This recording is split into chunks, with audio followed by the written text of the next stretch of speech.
በስመ አብ ወወልድ ወመንፈስ ቅዱስ አሐዱ አምላክ አሜን። ስንክሳር ዘወርኃ ሰኔ 21 እንኳን ለእመቤታችን ለቅድስት ድንግል ማርያም በዓለም ሁሉ የቤተ ክርስቲያን መታነጽ መታሰቢያ ለሆነው ዓመታዊ ክብረ በዓል በሰላም አደረሳችሁ። ይህንን ቻናል ሰብስክራይብ በማድረግ እንድትጀምሩት በአክብሮት እጠይቃለሁ።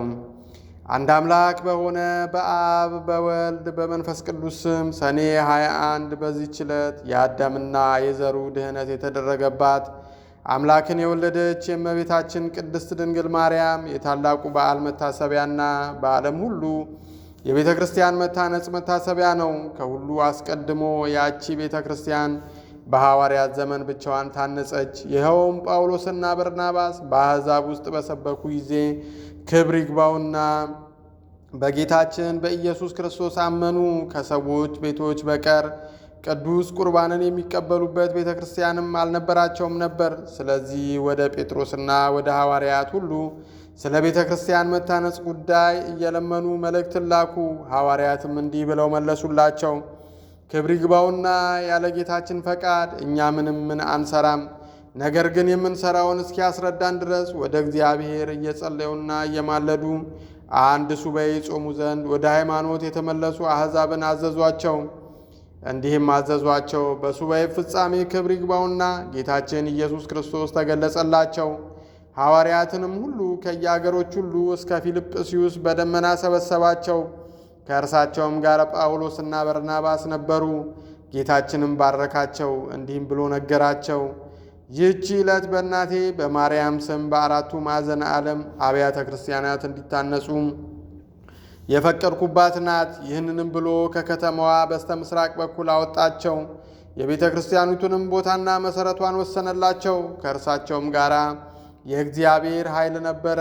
የቤተ ክርስቲያኒቱ ሕንፃዋ እስከተፈጸመ ድረስ ደንጊያዎች በሐዋርያት እጆች ውስጥ ይለመልሙ ነበረ። ጌታችንም ነዋያ ቅዱሳቷን አልባሳቷንና መሠዊያዋን አዘጋጀ። ከዚህ በኋላ ጌታችን እጁን በጴጥሮስ ራስ ላይ ጭኖ በአራቱ ማዕዘነ ዓለም ውስጥ አርሳይሮስ ብሎ ሾመው። ይህም ሊቀ ጳጳሳት ማለት ነው። ለሐዋርያት አለቃ ጴጥሮስ ከጽንፍ እስከ ጽንፍ የጳጳሳት አለቃ ይሆን ዘንድ ይገባዋል፣ ይገባዋል፣ ይገባዋል እያሉ ሰማያውያን መላእክትና ምድራውያን ሰዎች 3 ጊዜ አሰምተው ተናገሩ። ከዚህም በኋላ ጌታችን ሐዋርያትን የቁርባኑን ቅዳሴ ሥርዓት ያከናውኑ ዘንድ ለሕዝቡም ሥጋውን ደሙን ያቀብሏቸው ዘንድ አዘዛቸው። እንዲህም የሚል አለ። ራሱ መድኃኒታችን ቀድሶ ሥጋውንና ደሙን ለሐዋርያት አቀበላቸው። እንዲህም አላቸው። በዚች ቀን የእጃቸውን ሥራ እንዳይሰሩ ሕዝቡን ሁሉ እዘዟቸው። ይኸውም በሰኔ ወር 21 ቀን ነው። ከዚህም በኋላ መድኃኒታችን ከእርሳቸው ዘንድ በታላቅ ክብር ወደ ሰማያት አረገ። ከዚያችም ቀን ጀምሮ አባቶቻችን ሐዋርያት በዓለም ሁሉ ውስጥ አምላክን በወለደች በእመቤታችን ቅድስት ድንግል ማርያም ስም ቤተ ክርስቲያን የሚያሳንጹ ሆኑ። በቂሳርያው ሊቀ ጳጳሳት በባስልዮስ ዘመን እንዲሆነ በእመቤታችን ቅድስት ድንግል ማርያም ስም ቤተ ክርስቲያን በሠራ ጊዜ በውስጡ የእመቤታችን የማርያምን ስዕል ይስልበት ዘንድ ሰሌዳ ፈለገ።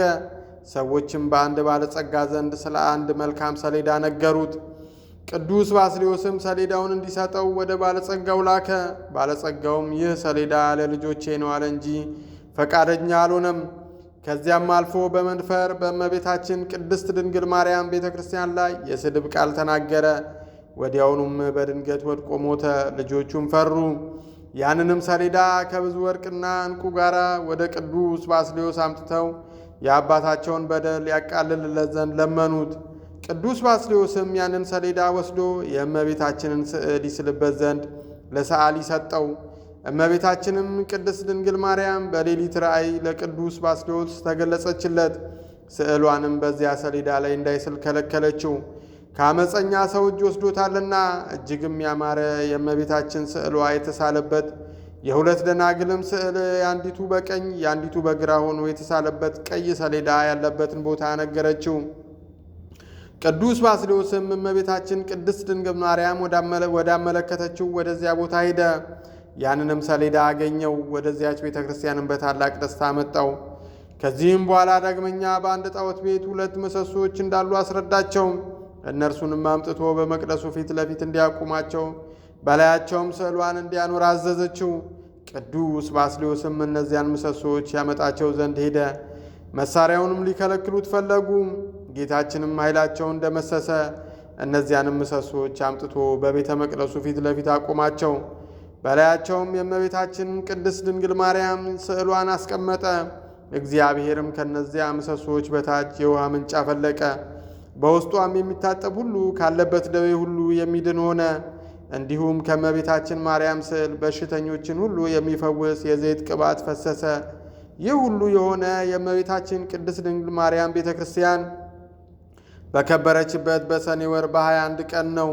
በዚያችም ቀን እንዲሆነ አንዲት ሴት መጥታ ታጠበች። ወዲያውኑም ሁለመናዋ በለምጽ ተሸፈነ። ቅዱስ ባስልዮስም ወደ እርሷ አስቀርቦ በእርሷ ላይ የሆነውን ጠየቃት። እርሷም የእህቷን ባል እንደወደደችና እህቷን በመርዝ ገድላ እንዳገባችው ነገረችው። ቅዱስ ባስልዮስም ታላላቅ 3 ኃጢአቶችን ሰራሽ፣ ግን ወደ እግዚአብሔር ንስሐ ግቢ፣ ምናልባት በደልሽን ይቅር ይልሽ እንደሆነ አላት። በዚያን ጊዜም ምድር ተሰንጥቃ እንደ ዳታን ዋጠቻት። እርሷም የረከሰች ስትሆን ወደ ቤተ ክርስቲያን መግባት እንደፍራለችና እኛ ሁላችን የክርስቲያን ወገኖች አምላክን ለወለደች ለእመቤታችን ለከበረች ለድንግል ማርያም ለመታሰቢያዋ መንፈሳዊ በዓልን ልናደርግ ይገባናል። ስለ እርሷ ለአዳምና ለሁላችን ለልጆቹ ድህነት ሆኗልና ይህንንም በዓል ለማድረግ የሚተጋ የተመሰገነ ነው። እርሷን ለመረጣትና ለወደዳት በሥጋም እንድትወልደው ላደረገ ለእግዚአብሔር ምስጋና ይሁን። እኛንም በእርሷ በእመቤታችን ድንግል ማርያም አማላጅነት ይማረን፣ በረከቷም ከእኛ ጋር ይኑር ለዘላለሙ አሜን። ሰላም ለቤትኪ እንተቀደሳ በደሙ ማርያም ወልድኪ ዘመንክር ባርያሙ በእንቲያነ በልዮ ሳሊተ ምሕረት እሙ ኢታማስን ግብረ እዴከ እንተ ለሃኮ ቀዲሙ ቦኑ ለከንቱ ኬንያ ይጻሙ ሰላም ለማርያም ሶ ፍቅረ ሰባ ገበራ በዛቲ ለእሱ ባስተብቃቶ በሊቶስጥራ መሃል ላቲ እግዚአብሔር በኩራ ከሚያድህኖሙ እምነ ኩሉ መከራ ለለጸውኡ ስማ ወገብሩ ተስካራ። ከእመቤታችን ከቅድስት ድንግል ማርያም ረድኤት በረከት ያሳትፈን። በዓሉን የሰላም የጤና ያደርግልን። በረከቷ ይደርብን። ከወዳጇ ከልጇ ከወዳጇ ታማልደን ለዘላለሙ አሜን። እንዲያሉ መንፈሳዊ ምንባባት እንዲደርሳችሁ ይህን ቻናል ሰብስክራይብ እንዲሁም ላይክ እና ለወዳጆች ሼር እንድታደርጉት በአክብሮት እጠይቃለሁ። ስለምታደርጉትም አመሰግናለሁ። ይቆየን።